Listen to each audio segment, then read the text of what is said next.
Hello dear students, welcome to the YouTube channel. In today's class we are going to discuss about the lesson Bhakti Panth.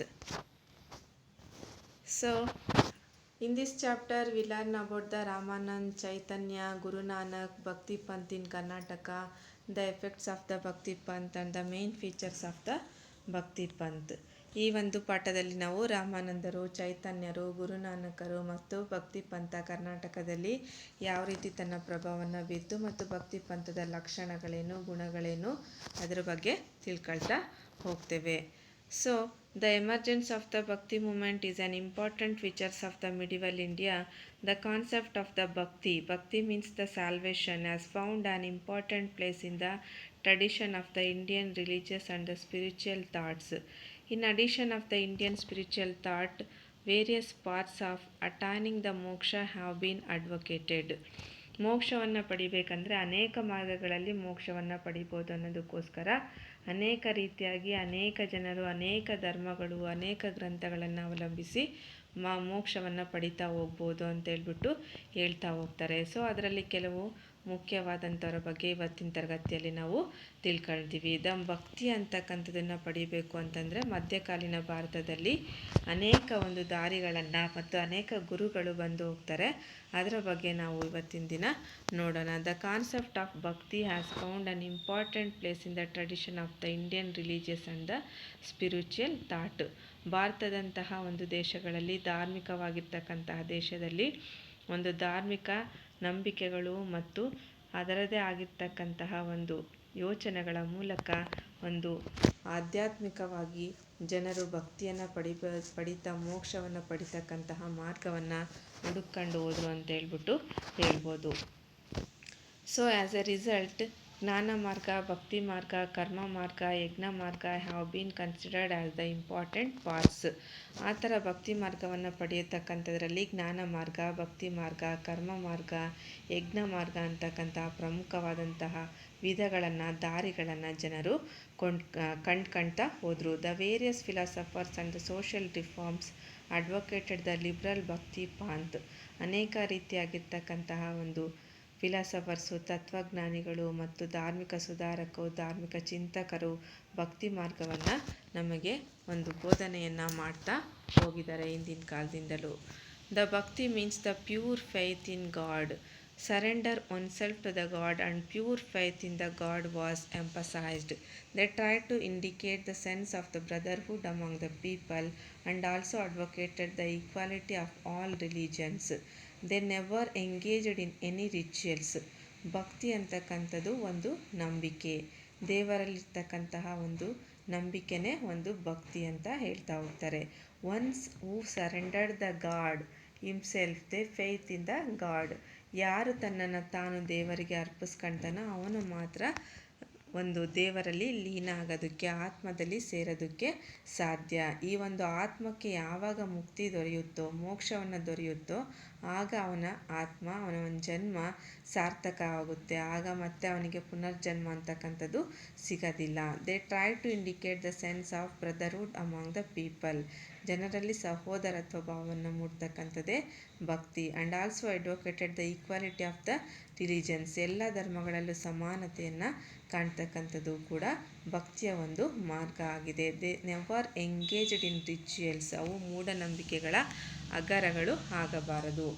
So they worshipped the god who had names like Rama, Krishna and Allah. They advocated the Bhakti Marga as the path of attaining the Mukti. The absolute belief in the God and total surrender of the God were the basic tenets of the Bhakti Panth. They worshipped the God who had names like Rama, Krishna and Allah. ಅನೇಕ ಜನರು ಅನೇಕ ರೀತಿಯಾಗಿ ದೇವರನ್ನು ಪೂಜಿಸ್ತಾರೆ. ಕೆಲವರು ರಾಮ ಅಂತಾರೆ, ಕೆಲವರು ಕೃಷ್ಣ ಅಂತಾರೆ, ಕೆಲವರು ಜೀಸಸ್ ಅಂತಾರೆ, ಕೆಲವರು ಅಲ್ಲಾ ಅಂತಾರೆ. ಈ ರೀತಿಯಾಗಿ ಅವರದೇ ಆಗಿರ್ತಕ್ಕಂತಹ ಭಕ್ತಿ ಮಾರ್ಗದಲ್ಲಿ ದೇವರನ್ನು ಕಂಡ್ಕೊಂಡಿರ್ತಾರೆ.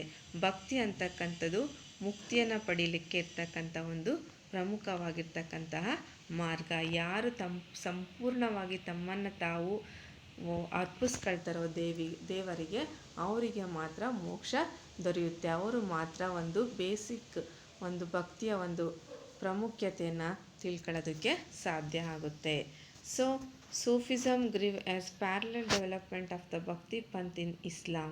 Mutual influences can be found in both the movements. The Bhakti Panth reached the people of all sections of the society due to its people stance. The saints who emerged during this period expressed their bhakti in their native language and reached the people successful. Sufism ಅಂತಕ್ಕಂಥದ್ದು ಭಕ್ತಿ ಮಾರ್ಗದಲ್ಲಿ ಇಸ್ಲಾಮರು ಕಂಡುಕೊಂಡಂತಹ ಒಂದು ಪ್ರಮುಖವಾಗಿರ್ತಕ್ಕಂತಹ ಮಾರ್ಗ ಆಗಿತ್ತು. ಅದರ ಜೊತೆಗೆ Bhakti Panth reached the people of all sections of the society. ಭಕ್ತ ಅಂತಕ್ಕಂಥದ್ದು ಸಮಾಜದ ಎಲ್ಲ ವರ್ಗದ ಜನರಿಗೂ ಕೂಡ ಸೇರಬೇಕು, ಸಲ್ಲಬೇಕು ಅಂತಕ್ಕಂಥದ್ದು ಅದರ ಒಂದು ಪ್ರಮುಖ ಉದ್ದೇಶ ಆಗಿತ್ತು. ದ ಸೈಂಟ್ಸ್ ಅಂದರೆ ಪ್ರವಾದಿಗಳು emerged during this period expressed their bhakti in their native language and reached the people successfully. ಆ ಒಂದು ಭಕ್ತಿ ಮಾರ್ಗವನ್ನು ಹೇಳಬೇಕು ಅಂತ ಹೋದರೆ ಜನರಿಗೆ ಅರ್ಥವಾಗುವ ಭಾಷೆಯಲ್ಲಿ ಅವರದ್ದೇ ಆಗಿರ್ತಕ್ಕಂತಹ ಒಂದು ಲೋಕಲ್ ಭಾಷೆಯಲ್ಲಿ ಅವರದ್ದೇ ಆಗಿರ್ತಕ್ಕಂಥ ನೇಟಿವ್ ಲ್ಯಾಂಗ್ವೇಜಲ್ಲಿ ಹೇಳಿದಾಗ ಮಾತ್ರ ಅದು ಜನರಿಗೆ ತಲುಪುವ ರೀತಿಯಾಗಿ ಇರ್ತಿತ್ತು. ಸೊ ಅದಕ್ಕೋಸ್ಕರ ಅಲ್ಲಿನ ಒಂದು ಪ್ರಾದೇಶಿಕ ಭಾಷೆಗಳಲ್ಲೇ ಅಲ್ಲಿನ ಜನರಿಗೆ ಭಕ್ತಿಯ ಮಾರ್ಗವನ್ನು ಅನೇಕ ಸಾಧು ಸಂತರು ತಿಳಿಸ್ತಾ ಹೋದರು. ಆಯಾ ಪ್ರದೇಶದಲ್ಲಿ ಅದರದೇ ಆಗಿರ್ತಕ್ಕಂಥ ಸಾಧು ಸಂತರು ಹುಟ್ಕೊಳ್ತಾ ಹೋದರು ಮತ್ತು ಅವರದೇ ಆದ ರೀತಿಯಲ್ಲಿ ಭಕ್ತಿ ಮಾರ್ಗವನ್ನು ತೋರಿಸ್ತಾ ಹೋದರು ಜನರಿಗೆ ಅಂತ ಹೇಳ್ಬೋದು. Among them Ramananda, Namdev, Kabir, Guru Nanak, Mirabai, Chaitanya, Ravidas, Surdas are the important in north India. ಉತ್ತರ ಭಾರತದಲ್ಲಿ ಸಿಕ್ಕಂತಹ ಪ್ರಮುಖವಾದಂತಹ ಒಂದು ಸಾಧು ಸಂತರಲ್ಲಿ ಯಾರಪ್ಪ ಅಂತಂದರೆ ರಾಮಾನಂದರು, ನಾಮದೇವ, ಕಬೀರು, ಈ ರೀತಿಯಾಗಿ ಅನೇಕವಾಗಿರ್ತಕ್ಕಂತಹ ಒಂದು ಪ್ರಮುಖವಾಗಿರ್ತಕ್ಕಂಥವರನ್ನು ನೋಡ್ತಾ ಹೋಗ್ತೀವಿ. ರಾಮಾನಂದರು, ನಾಮದೇವ, ಕಬೀರು, ಗುರುನಾನಕ್, ಮೀರಾಬಾಯಿ, ಚೈತನ್ಯ, ರಾವಿದಾಸು, ಸುರ್ದಾಸ್ ಇವರೆಲ್ಲರೂ ಕೂಡ ಉತ್ತರ ಭಾರತದ ಪ್ರಮುಖವಾಗಿರ್ತಕ್ಕಂಥ ಸಾಧು ಸಂತರು. ಚಿತ್ರದಲ್ಲಿ ನೀವು ನೋಡ್ತಾ ಇದ್ದೀರಾ. ಸೊ ಕನಕದಾಸರು ಮತ್ತು ಪುರಂದರದಾಸರನ್ನು ಕೂಡ ನೋಡ್ತಾ ಇದ್ದೀರಾ. ಇವರು ದಕ್ಷಿಣ ಭಾರತದಲ್ಲಿ ಬಂದಂತಹ ದಾಸ ಪರಂಪರೆಯಲ್ಲಿ ಬಂದಂತಹ ಭಕ್ತಿ ಮಾರ್ಗವನ್ನು ಕಂಡುಕೊಂಡಂತಹ ಪ್ರಮುಖ ದಾಸರು ಅಂತ ಹೇಳ್ಬೋದು. ಸೊ ರಾಮಾನಂದರ ಬಗ್ಗೆ ಇವತ್ತಿನ ತರಗತಿಯಲ್ಲಿ ಮೊದಲನೇದಾಗಿ ತಿಳ್ಕೊಳ್ಳೋಣ. Ramananda was born in the Brahmin family in Allahabad. He was the follower of Ramanuja's philosophy. He established the Vaishnava religious school based on the love and devotion. ರಾಮಾನಂದರು ಬ್ರಾಹ್ಮಣ ಕುಟುಂಬದಲ್ಲಿ ಅಲಹಾಬಾದ್ನಲ್ಲಿ ಜನಿಸ್ತಾರೆ. ಇವರು ರಾಮಾನುಜಾಚಾರ್ಯರ ರಾಮಾನುಜಾಚಾರ್ಯರ ಒಂದು ಪ್ರತಿಪಾದಕರಾಗಿದ್ದು ವೈಷ್ಣವ ಸಿದ್ಧಾಂತವನ್ನು ಸ್ಥಾಪಿಸಿದರು ಮತ್ತು ವೈಷ್ಣವ ರಿಲಿಜಿಯಸ್ ಸ್ಕೂಲ್ ಮತ್ತು ಲವ್ ಆ್ಯಂಡ್ ಡಿವೋಷನ್ ಅಂತಕ್ಕಂತಹ ಒಂದು ತರಬೇತಿಯನ್ನು ಪಡಿತಾ ಇದ್ದರು. ರಾಮಾನುಜಾಚಾರ್ಯರ ಪಟ್ಟ ಶಿಷ್ಯರಾಗಿದ್ದರು ರಾಮಾನಂದರು ಅಂತ ತಿಳಿದುಬರುತ್ತೆ. ಇವರು ಬ್ರಾಹ್ಮಣ ಕುಟುಂಬದಲ್ಲಿ ಎಲ್ಲಿ ಜನಿಸ್ತಾರೆ? ಅಲಹಾಬಾದ್ನಲ್ಲಿ ಜನಿಸ್ತಾರೆ. He traveled several places in the North India and popularized the worship of the Rama and the Sita. Varanasi was his center of the activities. ವಾರಣಾಸಿಗೆ ಇನ್ನೊಂದು ಹೆಸರು ಕಾಶಿ. ನೀವು ಕೇಳ್ತಾ ಇದ್ದೀರಲ್ಲ ಈಗ ಅಯೋಧ್ಯ, ಅಲ್ಲಿ ನಮ್ಮ ಒಂದು ರಾಮನ ಜನ್ಮಸ್ಥಳ ಇದೆ ಮತ್ತು ರಾಮನ ಒಂದು ಮಂದಿರವನ್ನು ನಿರ್ಮಿಸಬೇಕು ಅಂತೇಳ್ಬಿಟ್ಟು ಸೆಂಟ್ರಲ್ ಗೌರ್ಮೆಂಟ್ನವರು ಹೋರಾಡ್ತಾ ಇದ್ದಾರೆ, ಈಗ ನಿರ್ಮಿಸ್ತಾನೂ ಇದ್ದಾರೆ. ಸೊ ಆ ಒಂದು ಸ್ಥಳದಲ್ಲಿನೇ ರಾಮಾನಂದರು ಏನು ಮಾಡಿದ್ರು? ರಾಮ ಮತ್ತು ಒಂದು ಸೀತೆಯ ಒಂದು ದೇವರ ಒಂದು ಪ್ರಚಾರವನ್ನು ಮಾಡ್ತಾ ಹೋಗ್ತಾರೆ ಮತ್ತು ವಾರಣಾಸಿಯನ್ನು ಅವರ ಒಂದು ಕೇಂದ್ರ ಬಿಂದುವಾಗಿ ತಗೊಂಡಿದ್ರು. ಸೊ ಈ condemned the caste system and allowed the people from every caste to join the sect. Kabir was one such follower or preached in Hindi. So ರಾಮಾನಂದನ ನಂತರ ಇನ್ನೊಬ್ಬರು ಬಂದಂಥವ್ರು ಯಾರಪ್ಪ ಅಂದರೆ ಕಬೀರರ ದೋಹೆಗಳು ಹಿಂದಿಯಲ್ಲಿ ತುಂಬ ಪ್ರಮುಖವಾಗಿದ್ವು. ಸೊ ಕಬೀರರು ತಮ್ಮ ದೋಹೆಗಳ ಮೂಲಕ ಜನರಿಗೆ ಏನು ಹೇಳಬೇಕು ಅಂತ ಇದ್ರು ಅಂತಹ ಒಂದು ಸಂದೇಶವನ್ನು ಜನರಿಗೆ ಅರ್ಥವಾಗುವ ರೀತಿಯಲ್ಲಿ ಸರಳ ಭಾಷೆಯಲ್ಲಿ ಅವರಿಗೆ ತಿಳಿಸ್ತಾ ಹೋದರು ಅಂತೇಳ್ಬಿಟ್ಟು ನಾವು ಹೇಳ್ಬೋದು. Kabir was another saint who lived in the north India during this time. He was born in the family engaged in the weaving work called as the Julas in Varanasi. He was a student of the Ramananda and spent most of his time at Varanasi. ರಾಮಾನಂದರ ಶಿಷ್ಯರಾಗಿದ್ದರು ಯಾರಂದರೆ ಕಬೀರರು. ಇವರು ಜನಿಸಿದ್ದು ಉತ್ತರ ಭಾರತದ ವಾರಣಾಸಿಯಲ್ಲಿ ಜನಿಸ್ತಾರೆ ಮತ್ತು ಇವರು ಒಂದು ನೇಕಾರರ ಕುಟುಂಬದಲ್ಲಿ, ಜುಲಾಸ್ ಅಂತಕ್ಕಂಥ ಒಂದು ನೇಕಾರರ ಕುಟುಂಬದಲ್ಲಿ ಜನಿಸ್ತಾರೆ. ಎಲ್ಲಿ? ವಾರಣಾಸಿಯಲ್ಲಿ ಜನಿಸ್ತಾರೆ. ಮತ್ತು ಅವರು ರಾಮಾನಂದರ ಶಿಷ್ಯರಾಗಿದ್ದು ಅವರ ಒಂದು ಜೀವನದ ಎಲ್ಲ ಪ್ರಮುಖವಾಗಿರ್ತಕ್ಕಂತಹ ಒಂದು ಕೆಲಸಗಳನ್ನು ವಾರಣಾಸಿಯಲ್ಲೇ ಮಾಡ್ತಾರೆ. ಅವರ ಎಲ್ಲ ಜೀವಿತಾವಧಿಯನ್ನು ಕೂಡ ವಾರಣಾಸಿಯಲ್ಲೇ ಕಳೀತಾರೆ ಕಬೀರರು ಅಂತ ತಿಳಿದುಬರುತ್ತೆ. He began to preach his new philosophy. He condemned the caste system and the multiple idol worship and declared the God is one and he is the same for both Hindus and the Muslims. He tried to bring about the harmony and tolerance between the two communities. ರಾಮಾನಂದರು ಹಿಂದೂ ಮತ್ತು ಮುಸ್ಲಿಮರ ನಡುವೆ ಒಂದು ಬಾಂಧವ್ಯವನ್ನು ಮೂಡಿಸೋದಕ್ಕೆ ಪ್ರಮುಖ ಪಾತ್ರವನ್ನು ವಹಿಸ್ತಾರೆ. ದೇವರು ಒಬ್ಬನೇ ಅಂತ ಹೇಳ್ಬಿಟ್ಟು ಇದು ಮಾಡ್ತಾರೆ ಮತ್ತು ಮೂರ್ತಿ ಪೂಜೆಯನ್ನು ಖಂಡಿಸ್ತಾರೆ. ಜೊತೆಗೆ ದೇವರು ಒಬ್ಬನೇ, ಹಿಂದೂ ಮತ್ತು ಮುಸ್ಲಿಮ್ಸ್ ಯಾರಿಗೆ ಆಗಿರ್ಬೋದು ದೇವರು ಒಬ್ಬನೇ ಅಂತ ಹೇಳೋದಕ್ಕೆ ತಿಳಿಸೋದಕ್ಕೆ ಬಯಸ್ತಾರೆ. 1440ರಿಂದ 1510 ಕೂಡ ಇವರು ಇದು ಮಾಡ್ತಾರೆ. ಇವರು ಒಂದು ಹೊಸದಾಗಿರ್ತಕ್ಕಂಥ ಪಂಥವನ್ನು ಸ್ಟಾರ್ಟ್ ಮಾಡ್ತಾರೆ. ಹಿಂದೂ ಮತ್ತು ಮುಸ್ಲಿಮರಲ್ಲಿ ಒಂದು ಬಾಂಧವ್ಯವನ್ನು ಮೂಡಿಸೋದ್ರಲ್ಲಿ ಪ್ರಮುಖ ಪಾತ್ರವನ್ನು ಕಬೀರರು ವಹಿಸ್ತಾರೆ. He preached in Hindi the common man's language like his guru he reached the more people. ಅವರು ಕೂಡ ಹಿಂದಿಯಲ್ಲಿ ಅರ್ಥವಾಗುತ್ತಕ್ಕಂತಹ ಭಾಷೆಯಲ್ಲಿ ಜನರಿಗೆ ಹೇಳ್ತಾ ಹೋಗ್ತಾರೆ. ಸೊ ಅದಕ್ಕೋಸ್ಕರ ಅವರು ಏನು ಮಾಡ್ತಾರೆ, ಅರ್ಥವಾಗುವ ಭಾಷೆಯಲ್ಲಿ ಜನರಿಗೆ ಒಂದು ದೋಹೆಗಳ ಮೂಲಕ ಜನರ ಒಂದು ಮನಸ್ಸನ್ನು ಗೆಲ್ತಾ ಹೋಗ್ತಾರೆ. Kabir composed the couplets known as the dohas. Hindus and the Muslim recite this dohas even today in north ಇಂಡಿಯಾದಲ್ಲಿ, ಉತ್ತರ ಭಾರತದಲ್ಲಿ ಈಗಲೂ ಕೂಡ ಈ ದೋಹೆಗಳನ್ನು ಮುಸ್ಲಿಮರು, ಹಿಂದೂಗಳು ತುಂಬ ಪೂಜನೀಯವಾಗಿ ಭಾವಿಸ್ತಾರೆ. ಅಷ್ಟಲ್ಲದೆ ಮಕ್ಕಳಿಗೂ ಕೂಡ ನಾವು ಅನೇಕ ಒಂದು ದೋಹೆಗಳನ್ನು, ಅದರಲ್ಲಿರ್ತಕ್ಕಂಥ ತತ್ವಗಳನ್ನು, ಜ್ಞಾನವನ್ನು, ವೇದಾಂತವನ್ನು ಪಠ್ಯಗಳಲ್ಲಿ ಅಳವಡಿಸಿರ್ತಕ್ಕಂಥದ್ದನ್ನು ಕೂಡ ನಾವು ನೋಡ್ಬೋದು. ಕಬೀರ್ ಕೆ ದೋಹೇಸ್ ಅಂತ ಹೇಳ್ಬಿಟ್ಟು ತುಂಬ ಪ್ರಖ್ಯಾತವಾಗಿರ್ತಕ್ಕಂತಹ ದೋಹೆಗಳು ಆಗಿದ್ದಾವೆ. ಅದರಲ್ಲಿ ಜೀವನದ ಪ್ರಮುಖವಾಗಿರ್ತಕ್ಕಂಥ ಸತ್ಯಗಳನ್ನು ಕಬೀರರು ತಿಳಿಸ್ತಾ ಹೋಗ್ತಾರೆ. The followers of the Kabir are known as the Kabir Panthis, meaning travelers who go on the path of the Kabir. Kabir preached the greatness of the humaneness that goes behind caste and religion boundaries. Kabir was the main religious and the social reformer of the India. ಕಬೀರರು ಯಾವುದೇ ರೀತಿಯ ಧರ್ಮ ಸಹಿಷ್ಣುವಾಗಿದ್ದರು. ಅವರು ಯಾವುದೇ ರೀತಿಯ ಒಂದು ಧರ್ಮಕ್ಕೋಸ್ಕರ ಸೀಮಿತವಾಗಿರಲಿಲ್ಲ. ಕಬೀರರ ಅನುಯಾಯಿಗಳೆಲ್ಲರೂ ಕೂಡ ಕಬೀರ್ ಪಂಥೀಸ್ ಅಂತ, ಕಬೀರನ ಅನುಯಾಯಿಗಳು ಅಂತ ಅನ್ನಿಸ್ಕೊಂಡ್ರು. ಅದರ ಜೊತೆಗೆ ಕ್ಯಾಸ್ಟ್ ಸಿಸ್ಟಮು ಮತ್ತು ಒಂದು ಧರ್ಮದಲ್ಲಿದ್ದಕ್ಕಂತಹ ಒಂದು ಮೌಢ್ಯತೆಗಳನ್ನು ತೊಡೆದು ಹಾಕಿದ್ರು ಮತ್ತು ಅದರ ಒಂದು ಬೌಂಡ್ರೀಸ್ಗಳನ್ನು ತೊಡೆದು ಹಾಕಿದ್ರು ಅಂತ ಹೇಳ್ಬೋದು. ಅದರ ಜೊತೆಗೆ ಒಂದು ಧಾರ್ಮಿಕತೆಯನ್ನು ಮತ್ತು ಧಾರ್ಮಿಕ ಸಹಿಷ್ಣುತೆಯನ್ನು ಧರ್ಮದಲ್ಲಿ ಮೂಡಿಸ್ತಾ ಹೋದರು. ಜನರಲ್ಲಿ ಒಂದು ಮೌಢ್ಯತೆಯನ್ನು ಕಳೀತಾ ಹೋದರು ಅಂತ, ಮೂಢನಂಬಿಕೆಗಳನ್ನು ತೊಡೆದು ಹಾಕಿದ್ರು ಅಂತ ಹೇಳ್ಬೋದು. ನೆಕ್ಸ್ಟು ಮತ್ತೊಂದು ಪ್ರಮುಖವಾಗಿರ್ತಕ್ಕಂಥ ವ್ಯಕ್ತಿ ಅಂದರೆ ಚೈತನ್ಯರು. 1486ರಿಂದ 1533. Chaitanya was one of the famous saints in the Bhakti movement. He was born in the Brahmin family in the Nadia of Bengal. He took Diksha at the age of 25 and became disciple of the Sri Krishna Panth. He lived in the Mathura and Vrindavan for many years. ಚೈತನ್ಯರ ಒಂದು ಪ್ರಮುಖವಾಗಿ ಅವರು ಕೃಷ್ಣನ ಆರಾಧಕರಾಗಿದ್ದರು ಮತ್ತು ಮಥುರಾ ಮತ್ತು ಬೃಂದಾವನದಲ್ಲಿಯೇ ಅವರು ಅನೇಕ ತಮ್ಮ ಜೀವಿತಾವಧಿಯನ್ನು ಕಳೀತಾರೆ. ಮಥುರಾ ಮತ್ತು ಬೃಂದಾವನ ನಿಮಗೆ ಗೊತ್ತಿರ್ಬೋದು, ಕೃಷ್ಣ ಜನಿಸಿದಂತಹ ಸ್ಥಳ ಆಗಿತ್ತು. ಕೃಷ್ಣ ತನ್ನ ಬಾಲ್ಯದ ಲೀಲೆಗಳನ್ನು ಮತ್ತು ಜೀವನದ ಅತ್ಯಮೂಲ್ಯವಾಗಿರ್ತಕ್ಕಂತಹ ದಿನಗಳನ್ನು, ರಾಧೆಯ ಜೊತೆಗೆ ಕಳೆದಂತಹ ದಿನಗಳನ್ನು ಎಲ್ಲವನ್ನು ಕೂಡ ನೆನಪಿಸುತ್ತೆ. ಸೊ ಚೈತನ್ಯರು ಕೂಡ ತಮ್ಮ ಜೀವಿತಾವಧಿಯನ್ನು ಬೃಂದಾವನ ಮತ್ತು ಮಥುರಾದಲ್ಲೇ ಕಳೀತಾ ಹೋಗ್ತಾರೆ.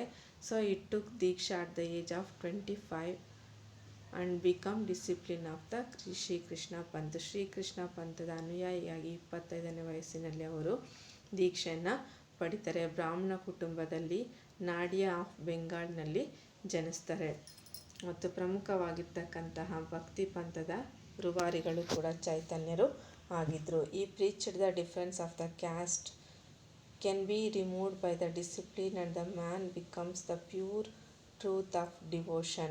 He popularized the worship of Krishna.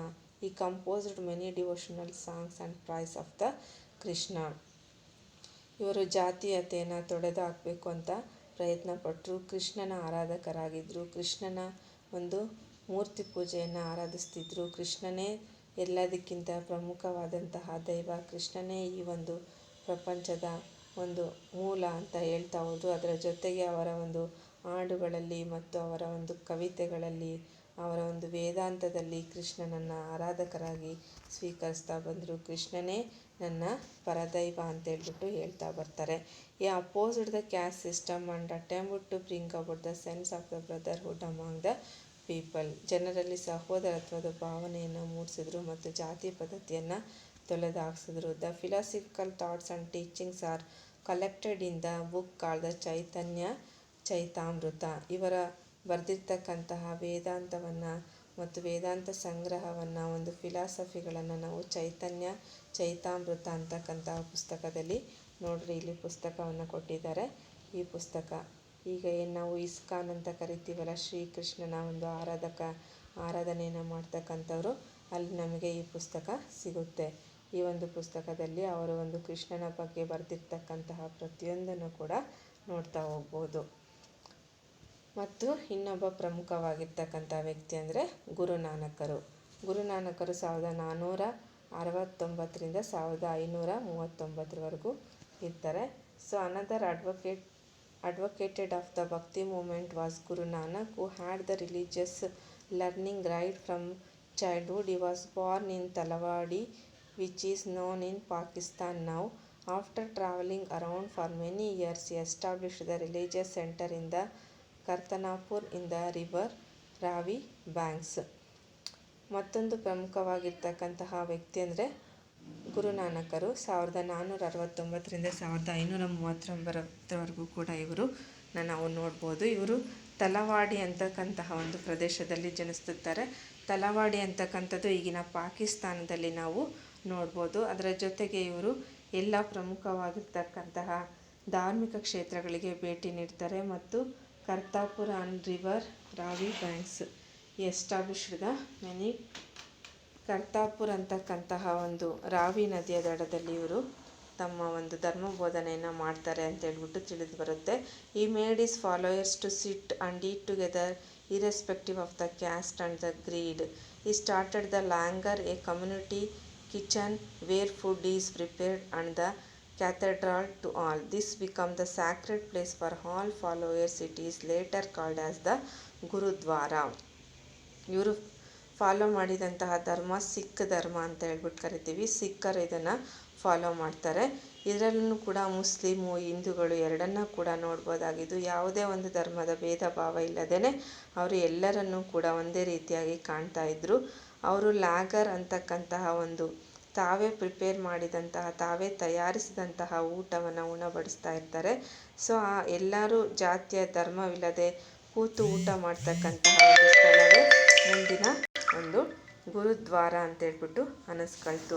ಸಿಖ್ಖರ ಒಂದು ಪವಿತ್ರವಾಗಿರ್ತಕ್ಕಂತಹ ಸ್ಥಳ ಅಂತಂದರೆ ಗುರುದ್ವಾರಗಳು ಅಂತೇಳ್ಬಿಟ್ಟು ನಾವು ಹೇಳ್ತೀವಿ. ಅಮೃತಸರದಲ್ಲಿರ್ತಕ್ಕಂತಹ ಗುರುದ್ವಾರವನ್ನು ನಾವು ಗೋಲ್ಡನ್ ಟೆಂಪಲ್ ಅನ್ನೋ ಚಿತ್ರದಲ್ಲಿ ನೋಡ್ತಾ ಇದ್ದೀವಿ. ಜೊತೆಗೆ ಗುರುನಾನಕರ ಚಿತ್ರವನ್ನು ಕೂಡ ನೋಡ್ತಾ ಇದ್ದೀವಿ. So he preached that God is one and opposed the idol worship. He emphasized the good deed and the moral life. He had the followers from Hindu as well as the Muslim communities. His followers were known as the Sikhs. ಇವರು ಧರ್ಮದ ಆರಾಧಕರಾಗಿದ್ದರು ಮತ್ತು ಇವರು ಎರಡು ಧರ್ಮಗಳಿಗೂ ಕೂಡ, ಎಲ್ಲ ಧರ್ಮದವರಿಗೂ ಕೂಡ ಒಂದೇ ರೀತಿಯಾಗಿ ನೋಡ್ತಾ ಇದ್ದರು ಮತ್ತು ಜೀವನದಲ್ಲಿ ಒಂದು ಅಮೂಲ್ಯವಾಗಿರ್ತಕ್ಕಂಥ ನೀತಿ ಮಾರ್ಗಗಳನ್ನು, ನೀತಿ ಕಥೆಗಳನ್ನು ತಿಳಿಸ್ತಾ ಹೋದರು. ಹಿಂದೂ ಮತ್ತು ಮುಸ್ಲಿಮರು ಎರಡೂ ಕೂಡ ಇವರ ಒಂದು ಅನುಯಾಯಿಗಳಾಗಿದ್ದರು. ಸೊ ಇವರ ಅನುಯಾಯಿಗಳನ್ನು ಮುಂದೆ ಸಿಖ್ಖರು ಅಂತ ಹೇಳ್ಬಿಟ್ಟು ಕರೆಯಲಾಯಿತು. ಈ preaching is compliant to the Guru Granth Sahib. It is called Adi Grantha by Sikhs. It is kept in the Gurudwaras and worshipped by them. ಇವರಿಗೆ ಪ್ರಮುಖವಾಗಿರ್ತಕ್ಕಂಥ ಯಾವುದೇ ದೇವರು ಕೂಡ ಇಲ್ಲ. ಗುರುನಾನಕರನ್ನೇ ಗುರುಗಳು ಅಂತ ಹೇಳ್ಬಿಟ್ಟು ಪೂಜಿಸ್ತಾರೆ. ಮತ್ತು ಇವರು ಬರೆದಂತಹ ಪ್ರಮುಖವಾಗಿರ್ತಕ್ಕಂಥ ಸಿಖ್ಖರ ಗ್ರಂಥ ಅಂದರೆ ಗುರು ಗ್ರಂಥ ಸಾಹೇಬ. ಇದನ್ನು ಗುರುನಾನಕರವರೇ ಜನಿಸಿರ್ತಾರೆ. ಇದನ್ನು ಆದಿ ಗ್ರಂಥ ಅಂತ ಹೇಳ್ಬಿಟ್ಟು ಸಿಖ್ಖರು ಕರೀತಾರೆ. ಇದನ್ನು ಗುರುದ್ವಾರಗಳಲ್ಲಿ ಇಟ್ಬಿಟ್ಟು ಒಂದು ಪವಿತ್ರ ಗ್ರಂಥವಾಗಿ ಇದನ್ನು ಪೂಜಿಸಲಾಗುತ್ತೆ. ಸೊ ಇದಿಷ್ಟು ಕೂಡ ಇವತ್ತಿನ ತರಗತಿಯಲ್ಲಿ ನೀವು ತಿಳ್ಕೊಂಡಿದ್ದೀರಾ. ಮುಂದಿನ ತರಗತಿಯಲ್ಲಿ ಈ ಒಂದು ತರಗತಿಯ ಉಳಿದಂತಹ ಭಾಗವನ್ನು ನೋಡ್ತಾ ಹೋಗೋಣ. ವಾಟ್ಸಪ್ ಗ್ರೂಪಲ್ಲಿ ನಾನು ಹೋಮ್ವರ್ಕ್ ಕ್ವಶನ್ಸ್ನ ಸೆಂಡ್ ಮಾಡುತ್ತೀನಿ. ಆ ಹೋಮ್ವರ್ಕ್ನ ಪ್ರತಿಯೊಬ್ಬರು ಕೂಡ ತಪ್ಪದೇ ಬರೆದು ಕಳಿಸ್ಬೇಕಾಗುತ್ತೆ. ಸೊ ಮುಂದಿನ